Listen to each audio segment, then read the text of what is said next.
Welcome to the Write Academy. I am Matthew R. Miller. Let's talk about writing style today. Style is one of those things that is a little bit difficult to define and very personal and covers a wide spectrum of things. But basically, when we talk about style, it's more than just your plot. It's more than your characters. It's how the language is written itself.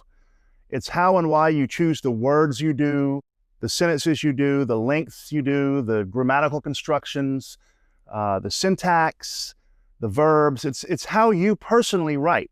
There's more than one way to write something, right? Correct? So style is how you personally write. And we can see that many different writers have many different styles. Compare, for example, a couple of my favorite writers, Charles Dickens and Ernest Hemingway. Very different styles. So Charles Dickens wrote in the Victorian era. He used long sentences. He used lots of vocabulary, longer words. His syntax and grammar were a bit more formal. And of course, he was a product of his time. That's how everyone wrote then.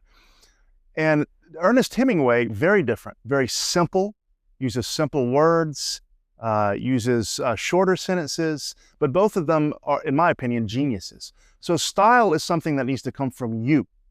Okay, now, as a new writer, you should imitate styles and practice and play around with them. But you're going to eventually come to your own writing style. And when you find it, when you get in that groove, you should stick with that. Okay. And that's not to say you can't vary your style. You can and you should, depending on the thing you're writing. But overall, you're going to have a style. It's like a musician, right? I mean, if I hear, I don't know, a Red Hot Chili Peppers song, I immediately know it's them. If I hear a Rolling Stones song, immediately know it's them. Dead Kennedys, immediately know it's them. So musicians have their own style too. It's just we all do things differently. So what I'd like to do is to demonstrate to you two short descriptions of the very same event coming from two different styles. All right, so imagine this is a boxing match, okay? So here's number one. So just listen. If you want to close your eyes and listen or keep them open. Okay, here's example number one. Johnny jumped into the ring. He glared at Frankie and the man glared back. They tapped gloves and sweat sprinkled off both men as they moved. They tensed their muscles and waited for the bell. After what felt like minutes, the bell sounded. The two fighters danced and circled each other until Johnny wailed a right-handed punch into Frankie's face. Frankie grunted and fell back, hitting the mat with a boom. Okay, that's number one. Here's the second example of the very same event. Like a lion making its final pounce at a gazelle, Johnny sprang into the ring. He and Frankie connected eyes just before connecting gloves in the tapping mockery of good sportsmanship. Their bowed, tensed bodies and quivering muscles screamed their true feelings to the world. This would be no gentleman's match. It was personal. As they stood waiting for the bell to commence the slaughter, their chests heaved up and down like a race car's engine. The metallic sting of adrenaline flooded their mouths, and after an eternity of limbo, the ding punched their ears as they would soon be punching each other. The two brutalist ballerinas danced and flitted until Johnny saw an opening. Thrusting his right fist forward like a harpoon, Johnny made sure his glove pounded Frankie's face like a jackhammer, sending the man flailing backwards onto the mat like a toppled statue in some third world dictatorship during a revolution.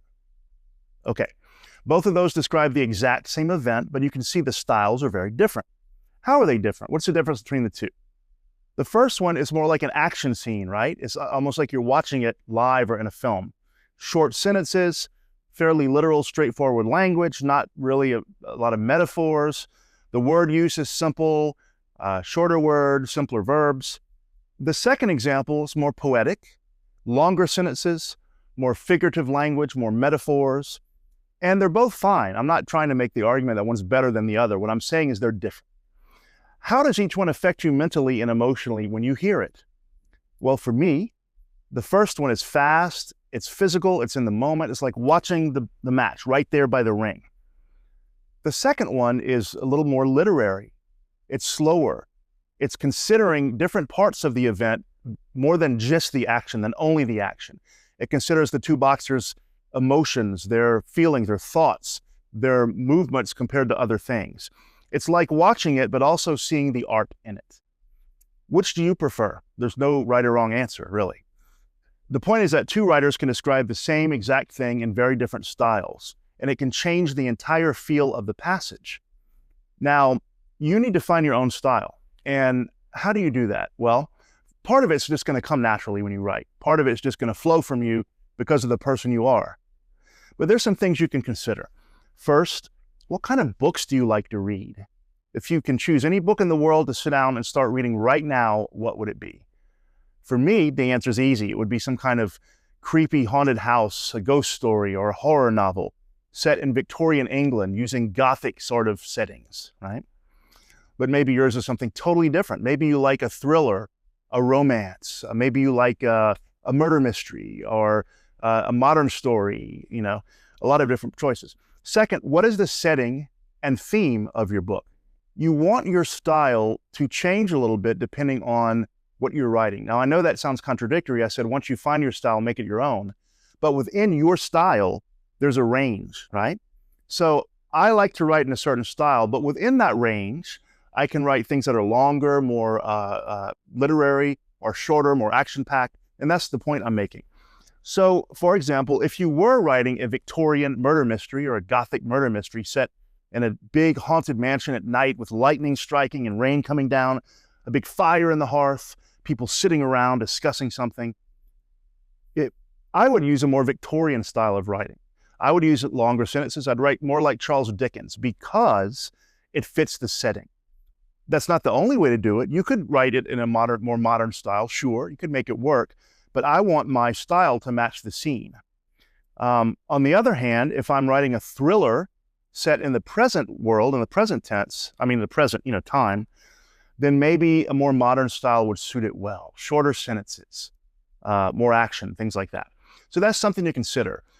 You will find your style when you read, and write. There's no other way to improve your writing than to read a ton of books and to write a ton every day. Do that, you'll find your own style, and then once you do, you will begin to develop that style into something beautiful. I hope that helps. Please like and subscribe. I'm Matthew R. Miller. You're watching the Write Right Academy.